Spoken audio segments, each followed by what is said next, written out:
기출문제 풀이 네 번째 시간입니다. 이번 시간부터는 반드시 시험 전 암기하셔야 할 내용과 의학용어만 집중적으로 설명드리겠으니 제가 반복 설명드리는 내용은 반드시 숙지하시길 바랍니다. 시간이 많지 않으니 곧장 문제풀이를 시작할까요? 장기의 일부가 원래 있어야 할 장소에서 벗어난 상태는 탈장. 아주 쉬운 문제죠? 벗어날 탈, 창자, 창해, 탈장. 그런데 질문은 탈장의 의학 용어를 묻고 있죠. 탈장은 의학 용어로 헤르니아입니다. 정답 3번. hernia, hernia, hernia, 다른 용어들을 정리하자면 1번 메가콜론, 콜론이 결장이라는 것은 아시죠?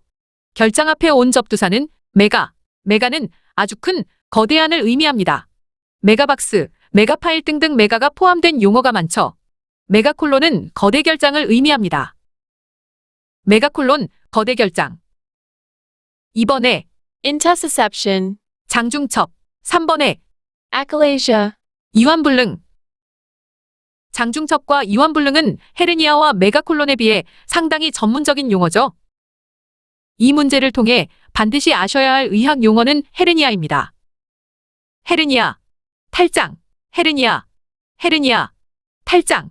탈장은 신체의 장기가 제자리에 있지 않고 다른 조직을 통해 돌출되거나 빠져나오는 증상으로 대표적인 탈장의 예로는 서해부 탈장이 있습니다. 헤르니아, 탈장, 반드시 기억하세요.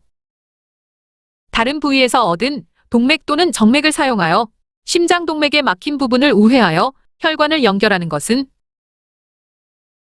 이 문제는 수술 방법에 대한 질문으로 문장 내 핵심 키워드는 심장동맥에 막힌 부분, 그리고 우회한다입니다. 심혈관계 질환에서 혈관이 막힌다. 기억하시죠? 협심증, 심근경색을 설명드리며 질병명을 물어볼 수도 있고 진단 관련 절차를 질문할 수도 있고 치료법을 질문할 수 있다는 것. 이번에는 수술 절차에 관한 질문입니다. 심장동맥에 막힌 부분, 키워드를 분석해보죠. 혈관이 막힌다라는 문구가 나오면 이제 관상동맥을 떠올리셔야 합니다. 다시 한번 정리해보죠. 관상동맥. 관상동맥은 심장의 근육에 혈액을 공급하는 동맥혈관입니다. 이미 머릿속에 관상동맥의 역할이 떠오르시죠? 심장의 관상동맥이 좁아지거나 막혀서 심장 근육에 충분한 혈액 공급이 이루어지지 못할 때 나타나는 질환은 관상동맥 질환, CAD, coronary artery disease, 약어로 CAD라고 부르는 관상동맥 질환으로 인해 엔자이나, 협심증, 그리고 마이오카디얼 인팍션, 심근경색을 유발합니다. 이에 대한 수술적 치료 방법이 바로 관상동맥 우회술입니다. 이제 정답을 찾아볼까요? 1번부터 4번까지 스캔해보면 그렇죠? coronary artery bypass graft, 코로나리 아테리는 관상동맥, 그리고 바이패스는 우회하다를 뜻하고 그래프트는 연결하다, 이식하다의 뜻입니다. 화면에서 보시듯 시술을 하는 치료법으로 반드시 아셔야 하는 용어로 수술명이 굉장히 길죠? 약어로 카비지라고 부릅니다. 관상동맥, 혈액 공급, 관상동맥이 막히면 협심증, 심근경색증, 치료는 관상동맥 우회술, 반드시 연관해서 기억하셔야 합니다. 매회 관상동맥과 관련된 문제가 출제되니 무조건 암기하셔야겠죠? 지금 우리 함께 암기해요. 관상동맥, 혈액 공급, 관상동맥이 막히면 협심증, 심근경색증, 치료는 관상동맥 우회술, 관상동맥, 혈액 공급, 관상동맥이 막히면 협심증, 심근경색증, 치료는 관상동맥 우회술,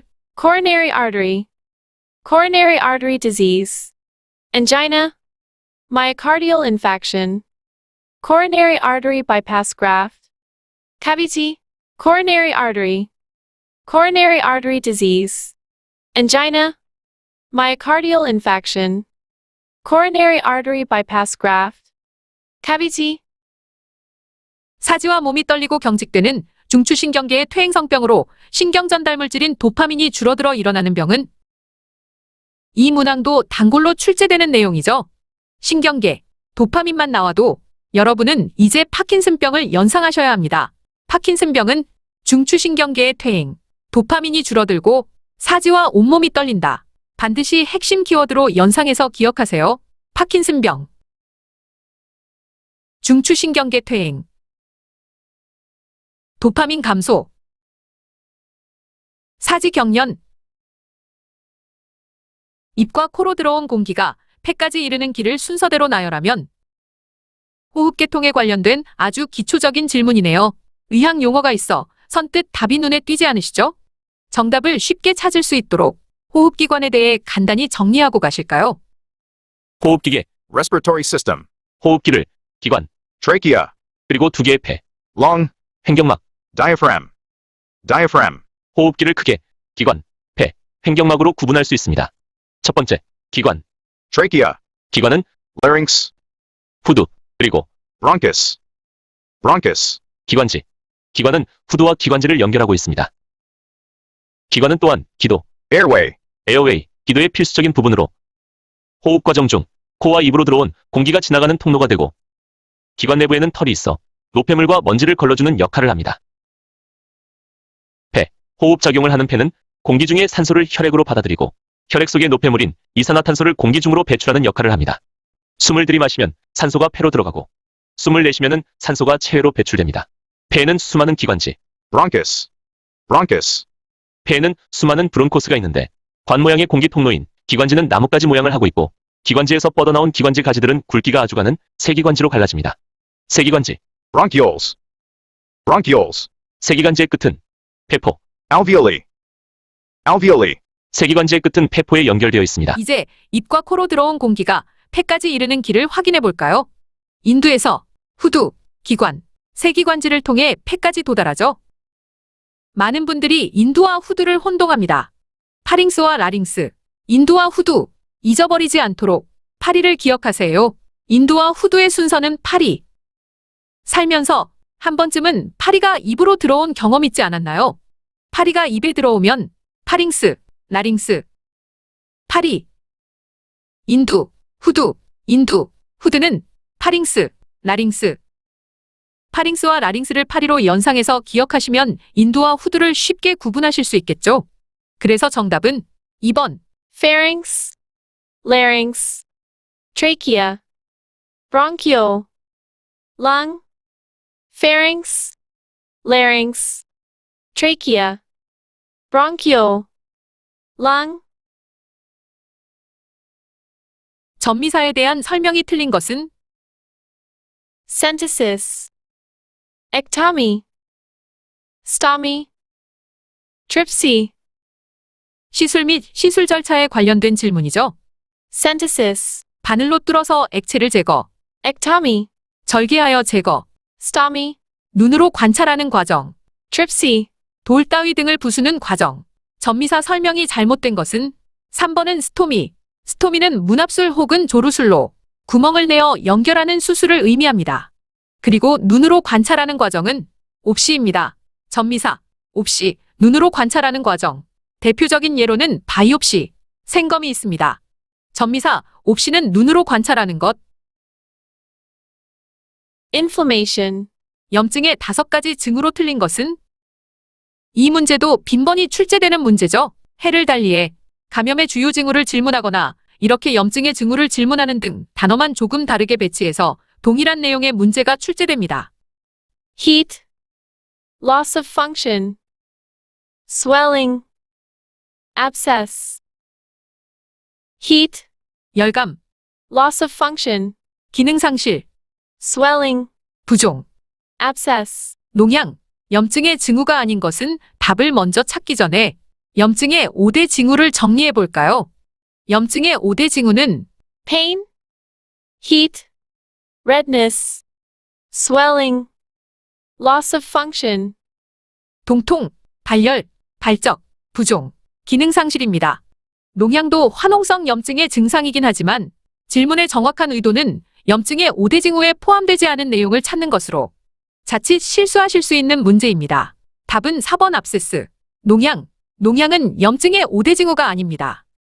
정상적인 소변에서 나오지 말아야 하는 물질이 섞여 나오는 증상으로 틀린 것은 hematuria, proteinuria, nocturia, albuminuria. 이 문제는 어근을 아시면 쉽게 풀 수 있는 문제입니다. 소변증을 의미하는 전미사, 유리아 앞에 오는 접두사가 소변에서 나올 수 있는 물질이 아닌 것을 찾으시면 되겠죠. 모든 의학 용어를 모르시더라도 이렇듯 문제의 문구를 이해하고 답을 좁혀 나가시면 됩니다. 다행히 1번 헤마투리아는 헤마, 혈액을 의미하니 소변에서 혈액이 검출되는 증상이고 2번은 프로테인, 단백질이 검출되는 증상. 3번 녹투리아, 녹트의 뜻을 모른다고 하시면 잠시 보류하시고 4번으로 이동해보죠. 4번 단백질의 일종인 알부민이 소변에서 검출되는 증상. 그러면 답은 녹투리아의 정확한 뜻을 알던 알지 못하던 3번이 정답이 되겠죠. 녹투리아는 야간료를 의미합니다. 녹트가 밤, 나이트를 의미하는 단어로 야간에 수면 중 소변을 보기 위해 한 번 이상 깨는 경우를 의미합니다. Hyperthyroidism. 갑상선 기능 항진증의 증상은 문제를 풀기 전에 갑상선 기능 항진증과 갑상선 기능 저하증의 대표적인 증상을 정리해 볼까요? thyroid, 갑상선. 갑상선은 우리 몸의 에너지와 대사 과정을 촉진하여 모든 기관의 기능을 유지시키는 역할을 합니다. 이러한 갑상선 기능이 항진된다는 것은 몸의 에너지가 빨리 소모되고 많은 기능이 항진된다는 것을 의미하겠죠. 갑상선 기능 항진증. 에너지가 빨리 소모된다. 갑상선이 비대해진다. 눈이 튀어나오고 에너지가 빨리 소모되니 맥박도 빨리 뛰고 쉽게 피로해지고 아무리 음식물을 섭취해도 금세 에너지로 소비돼 버리니 살이 빠질 수밖에 없겠다. 이렇게 연상해서 기억하시면 됩니다. 그래서 갑상선 기능 항진증의 대표적 증상은 갑상선 비대, 안구 돌출, 피로, 빈맥, 체중 감소. 반면 갑상선 기능 저하증은 에너지 소모가 느리고 신진대사가 느려져 많은 기능이 저하되기에 늘 피곤하고 조금만 먹어도 에너지로 전환되지 않아 살이 찌고 입맛도 없고 추위를 많이 타게 됩니다. 그래서 갑상선 기능 저하증의 대표 증상은 만성 피로, 체중 증가, 식욕 부진, 추위에 민감함입니다. 접두사 하이퍼와 하이포, 높다와 낮다. 높은 것은 하이퍼, 낮은 것은 하이포. 갑상선은 타이로이드, 전미사이즘은 증상을 뜻해서 갑상선 기능 항진증은 Hyperthyroidism. 갑상선 기능 저하증은 Hypothyroidism. 이제 문제로 돌아와서 갑상선 기능 항진증의 증상은 가익, 갑상선 비대, 나의 안구 돌출이 되겠죠. 섬액과 체중 증가는 갑상선 기능 저하증의 증상입니다. 답은 1. 가와 나, 갑상선 비대와 안구 돌출이 갑상선 기능 항진증의 증상입니다. 신부전 치료를 위한 시술로 인공신장기를 이용하여 노폐물이 가득 찬 혈류를 여과하여 투석된 혈액 내 노폐물을 환자의 몸 밖으로 제거하는 방법은 문제가 다소 길지만 핵심 키워드를 찾으셔서 질문의 뜻을 정확히 확인해 보세요. 핵심 키워드는 신부전 치료, 투석, 그리고 혈액 내 노폐물입니다. 즉, 혈액 투석에 대한 질문이죠. 혈액과 투석의 의학 용어를 아시면 쉽게 정답을 맞출 수 있는 문제입니다. 혈액은 해모, 해모를 포함한 단어가 눈에 띄나요? 3번에 있네요. 헤모다이얼리시스, hemodialysis, dialysis, 투석. dialysis, dialysis, 아주 중요한 용어니 반드시 아셔야겠죠. 그리고 hemodialysis, hemodialysis, 혈액 투석, 의학 용어로 꼭 알고 계셔야 합니다. 뇌하수체 후엽에서 분비되는 ADH, antidiuretic hormone, 항인요 호르몬의 부족으로 배뇨량이 병적으로 증가하는 질병은 이 문제 뭔가 나직지 않으세요? 다른 해에 내분비계 질환으로 항인요 호르몬의 작용 저하로 인해 비정상적으로 많은 양의 소변이 생성되는 질환은 이라는 문제가 출제되었습니다. 이렇게 동일한 내용의 문제가 문구가 조금 다르게 해를 달리 출제되고 있습니다. 기출문제 첫 번째 시간에 이미 설명드렸던 내용입니다. 당시에는 요붕증이 있었지만 이번에는 의학 용어만 제시되었네요. 중요한 용어이니 다시 한번 요붕증, diabetes insipidus, 약어로는 DI, 반드시 기억하셔야 합니다.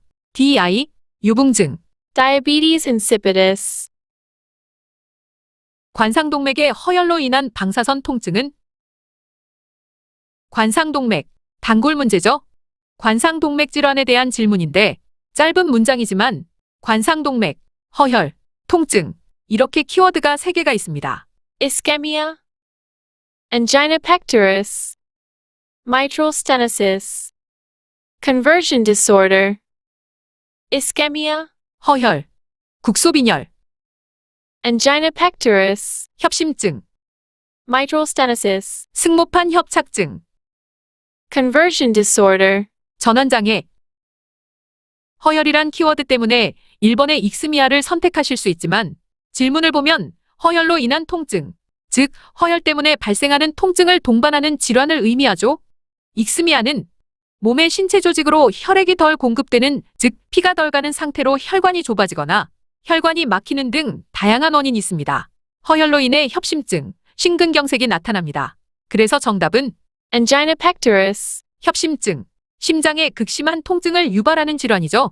그리고 방사선 통증은 방사통을 의미합니다. 방사통은 몸의 다른 부위로 퍼지는 통증으로, 협심증은 가슴 부위의 통증이 시작하여 어깨, 팔, 목, 턱 등으로 통증이 옮겨가는 특징이 있습니다. 사실 질문의 방사선 통증보다는 방사통이 올바른 표현입니다. 협심증, 관상동맥 질환, 허혈, 혈관 막힘, 가슴 통증, 방사통, 통증이 5분 정도 지속. 이렇게 연상해서 기억하세요.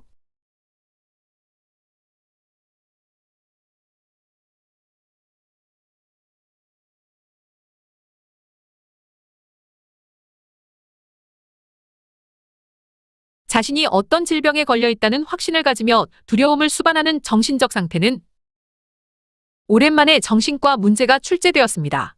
이 문제는 자세히 설명드리지 않겠습니다.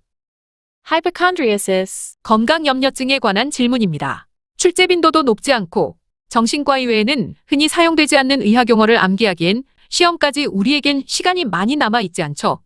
이런 문제에 집중하시기보단 제가 지겨울 정도로 반복하던 이 용어는 반드시 아셔야 합니다라고 했던 문제들, 그 문제들을 재차 확인하시고 완벽히 마스터하시는 게 시험 합격의 목적인 분께 효율적 시간 배분이라 판단됩니다.